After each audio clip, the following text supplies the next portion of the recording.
Hey everyone, if Roblox isn't updating or you're unsure how to get the latest version, don't worry.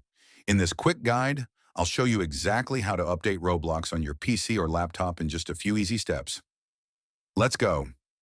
Step 1. Uninstall Roblox Player. First, we're going to uninstall the old version of Roblox. Right-click on the Windows button. Click on Installed Apps or Apps and Features. In the search bar, type Roblox Player. Click the three dots next to it, then hit Uninstall.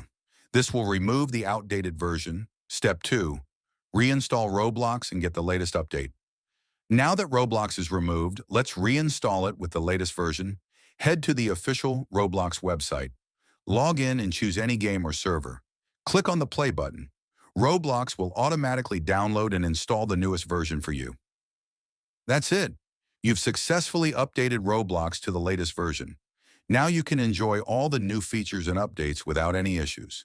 If this helped you out, don't forget to like the video and subscribe for more simple tech guides.